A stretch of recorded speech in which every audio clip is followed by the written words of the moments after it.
Three things I've learned about self-discipline. One is motivation doesn't last. It fades, but habits stick.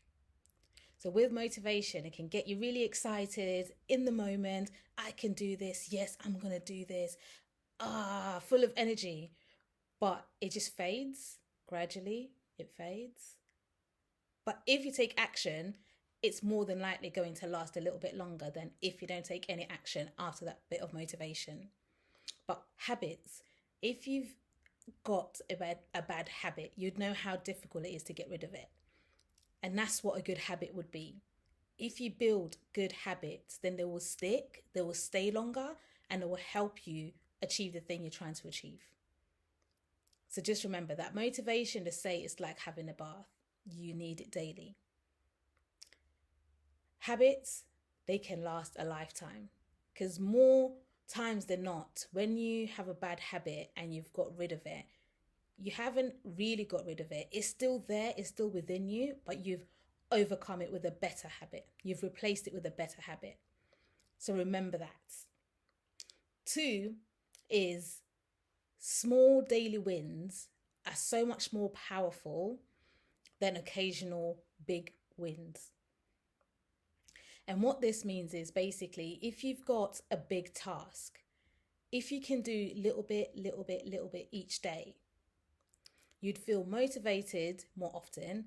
You'll get so much more done. You'll be more attached to that project or thing that you're trying to achieve because it's becoming part of your daily routine, and it then becomes easier to do it.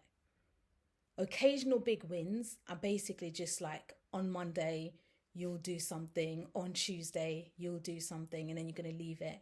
And then a month later, you come back. On a Monday, you feel energized and you do something.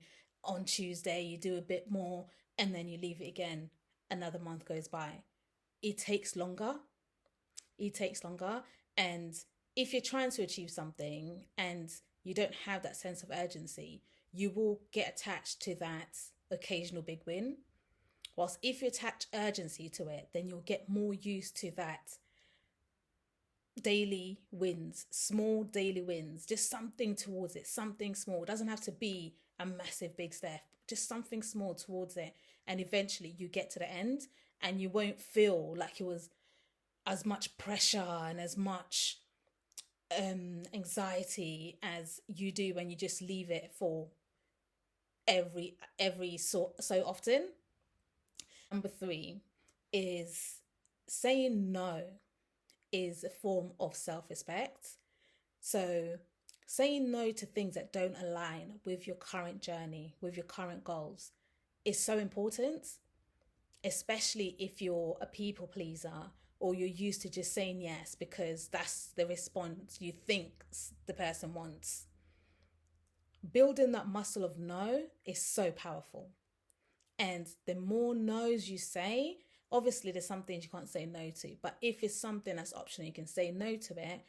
Being able to say no then gives you back your time, gives you back your energy. So those are three things that have helped me with my self-discipline.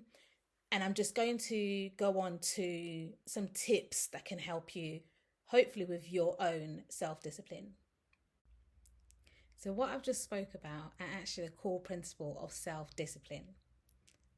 Habits, consistency, and boundaries. Motivation fades, but habits stick. So the best thing to do is to form some good habits. One is like waking up at the same time every day. That will help you set your day and it will help you get into a habit that will allow you a really good routine. Two could be just setting yourself 3 points, like 3 goals to achieve every single day, first thing in the morning. This will keep your momentum, will keep you on track, and it'll keep you going. But what you need to remember is to celebrate all your small achievements because it will give you something to constantly look forward to. When I learned consistency compounds over time, it was a game changer. Doing the small bits over a long period of time makes such a huge difference. Instead of doing just one big bit once a month, another big bit. No, it's that consistency. It just compounds over time. And sometimes you look back and you're like, wow, I did that? Really? So that's a major one. And once again, don't forget to celebrate those wins. When you learn to win and celebrate, you're always going to look forward to winning.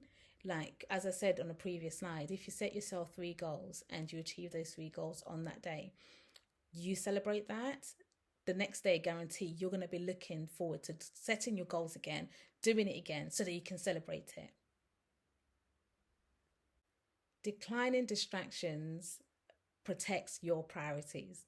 This is another thing that when I learned, I was so amazed at how great it felt, because it feels bad to say no.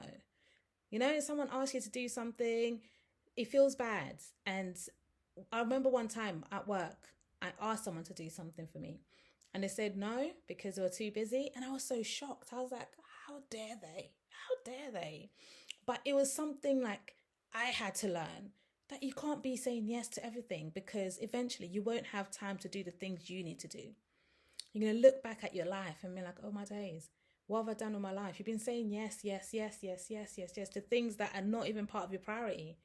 They don't align with anything that you're trying to achieve for yourself. So that was a major learn, to be able to say no to things that don't align with your priorities. And boundaries free time and energy for what matters most. And you probably have things that are high on your priority. So I'd say, like, I don't want to give an example because this is a touchy subject, saying no. So I'm not going to give any examples on that. But practice polite but firm refusals.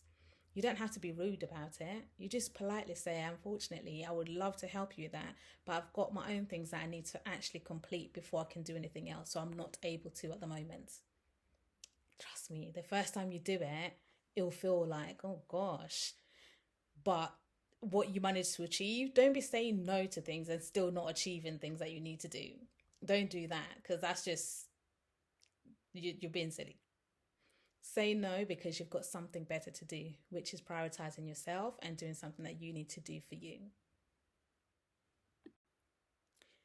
The key takeaways on this video, and I hope that they really, really help you, are habits plus consistency plus boundaries create lasting self-discipline.